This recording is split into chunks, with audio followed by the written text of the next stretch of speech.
Boa noite a todos. Eu sou o Cleison. Estarei falando aqui alguns aspectos sobre a raça Caprina Boer. O trabalho foi desenvolvido por mim, pela Beatriz e pela Franciele. Bom, então vamos lá. Começando pela história da raça Boer. Tudo começa lá na África do Sul, através da mistura de raças, de caprinos nativos com caprinos importados do leste da Índia e da Espanha. Esses caprinos importados chegavam justamente com quem estava explorando o local, os famosos navegadores, que chegaram até a África do Sul e, como maneira de manter alimento, ter o que comer e assim essas coisas, acabavam imigrando esses animais do leste da Índia e da Espanha. O nome é derivado da palavra holandesa boer, que quer dizer fazendeiro.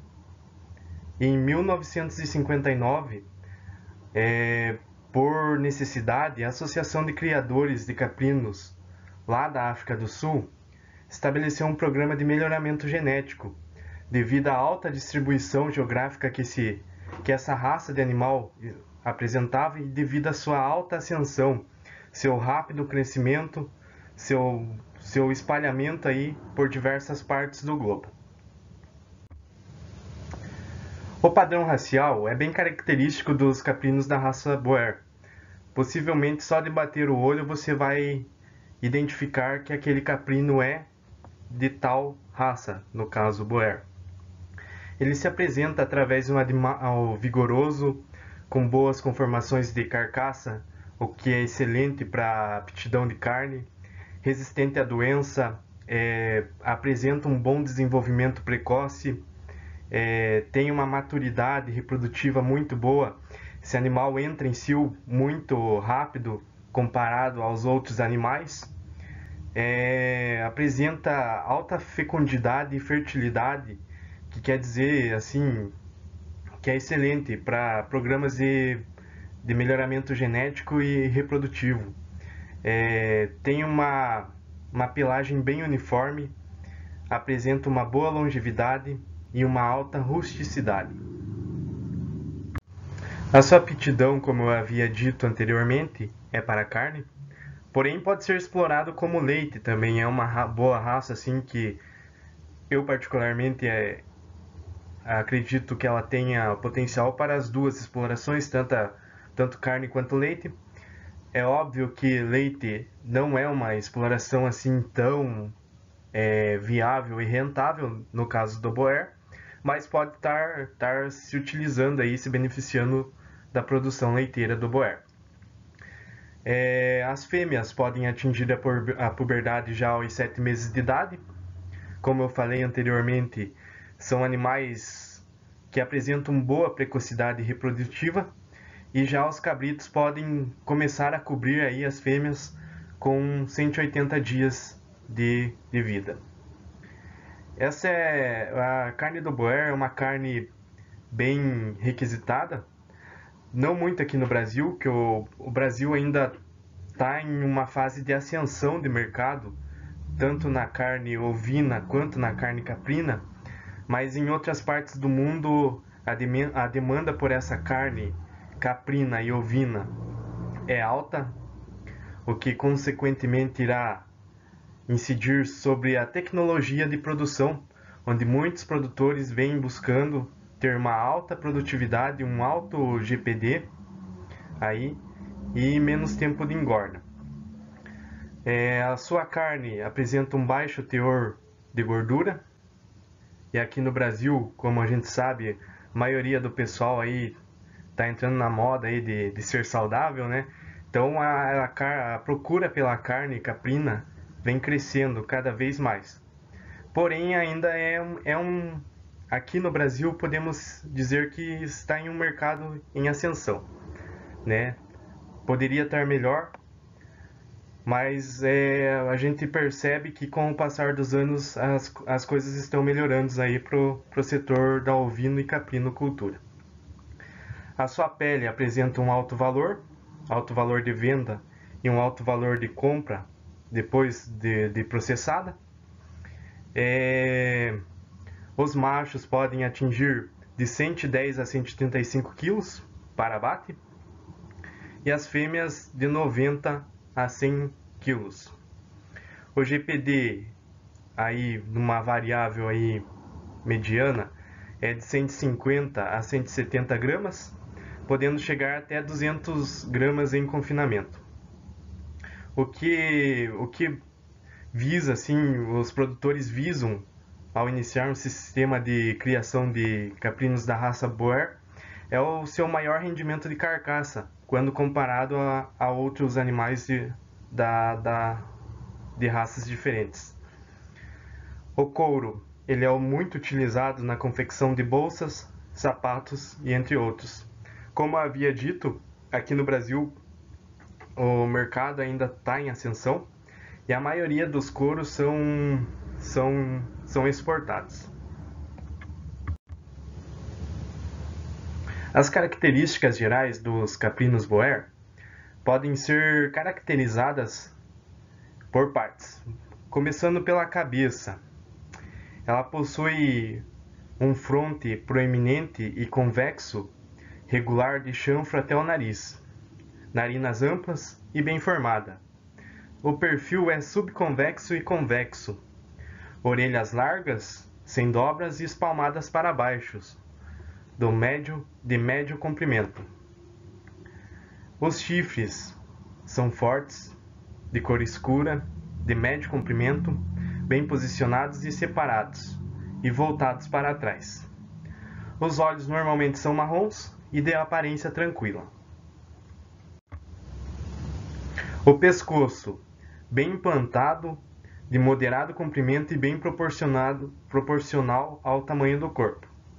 O tronco é comprido e profundo.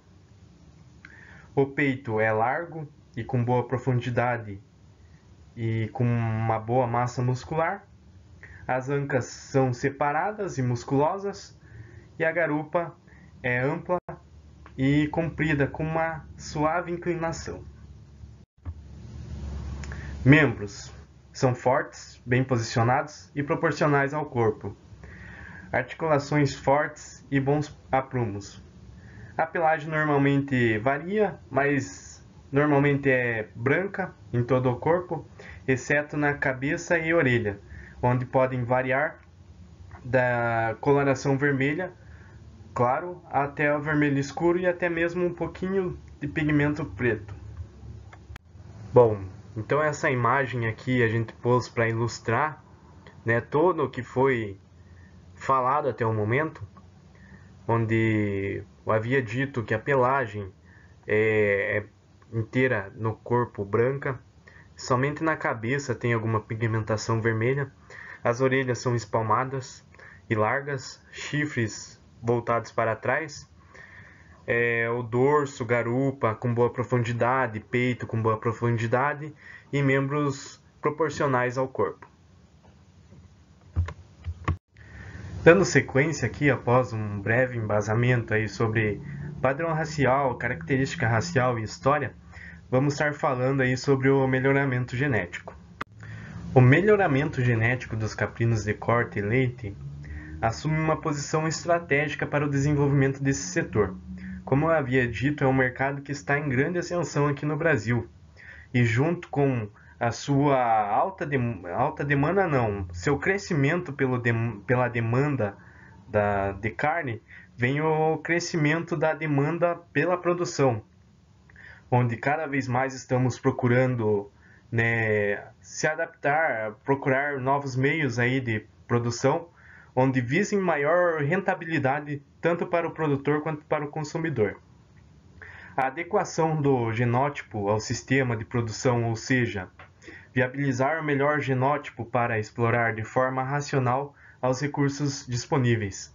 Né, isso a gente pode ver que pode ser feito aí pela Embrapa, assim, que visa, né, sempre estar melhorando em si a raça, entre outras empresas aí de sexagem, de caprinos que estão investindo grande e forte nisso.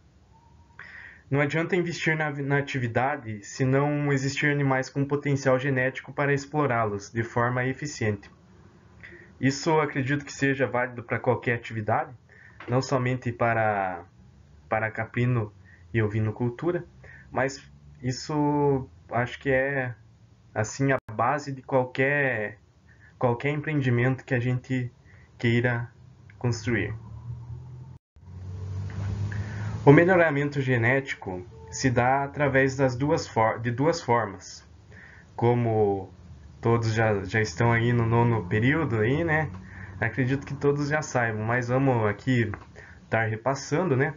É óbvio que a seleção natural já não existe mais, pensando em um programa de melhoramento genético, mas vamos estar falando aqui sobre ela. A seleção natural atua concentrando na população patrimônio genético dos indivíduos, que mostram maior valor adaptativo, reproduzindo-se mais intensamente e originando um grande número de progênios viáveis. A cada nova geração, esses genes predominam sobre os outros componentes do grupo e os genótipos da população se concentram no sentido da vantagem adaptativa, ou seja, né, a seleção natural ela é a forma da reprodução mais natural, porém digamos assim, a seleção natural vai selecionar os genótipos que ela acha que são importantes para as gerações futuras. Já na seleção artificial, que é o que a gente trabalha em cima de melhoramento genético, os indivíduos são escolhidos pelo homem com base nas características que os homens consideram importantes para eles. Apresentam maior progresso genético por unidade de tempo, né, quando comparado à seleção natural. Os animais podem ser escolhidos pelo seu fenótipo ou pelo seu genótipo. A avaliação genética. Os valores genéticos dos animais são expressados na forma de diferença esperada na progenie, na DIP, para características a ser considerada. Então, vamos exemplificar aqui. A DIP é utilizada para comparar o mérito genético dos animais por várias características e prediz a habilidade de transmissão genética de um animal avaliado como progenitor. Exemplo: quilo de peso ou dia para IPP. IPP seria cadê aqui? Índices de preços ao produtor, né? Com sinal positivo ou negativo. Deve ser usada para comparar a futura progenie de um animal com a de outros animais da mesma raça. Não deve ser usada para predizer o desempenho de uma ou duas progênies de um animal. Prediz diferença e não o valor absoluto. É derivada de qualquer combinação de informações de desempenho individual. Diferença esperada na progenie. Características que poderiam ser consideradas na avaliação de caprinos e ovinos de corte. O peso ao nascimento, né? Acredito que todos saibam aqui o que quer dizer esses índices técnicos que estão descritos aqui, e acredito que todos tenham conhecimento no que eles implicará na vida futura do animal. Por exemplo, o peso ao desmame, peso a 1 ano de idade, peso adulto, habilidade materna total, idade ao primeiro parto, intervalo de partos, período de gestação, entre outras. Tudo na produção deve seguir uma sequência lógica, uma sequência progressiva.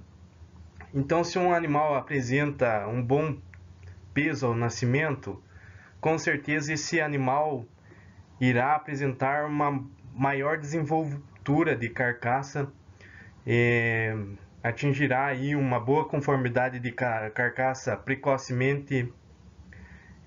Aqui no caso de habilidade materna, já puxando lá para o peso ao desmame, Como é de conhecimento de todos, né, se o animal se aleitar suficientemente, ter ali a mãe por perto, assim, essas coisas que expressem a habilidade materna da mãe, esse animal irá talvez ser desmamado mais cedo, talvez ser desmamado mais pesado, o que implicará em toda a sua cadeia produtiva até o seu abate.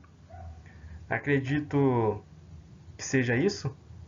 Se alguém tiver alguma dúvida aí pode estar acionando, mas como havia dito, tudo na produção deve seguir uma sequência lógica, progressiva e assim por diante. A acurácia e a possibilidade de mudança. É importante que se utilize DIPs mais atualizadas. A acurácia expressa a confiabilidade das DIPs e pode variar de 0 a 1, onde quanto mais próxima de 1, mais confiável é a mesma, e menos pode-se esperar mudança futura. Pode ser categorizada como baixa de 0 a 0,59, média de 0,6 a 0,79 e alta de 0 a 8 a 1. À medida que a acurácia aumenta, a possibilidade de mudança diminui, né? Então, uma sequência ali lógica, né? E assim vai. É festa em Itapema, fei.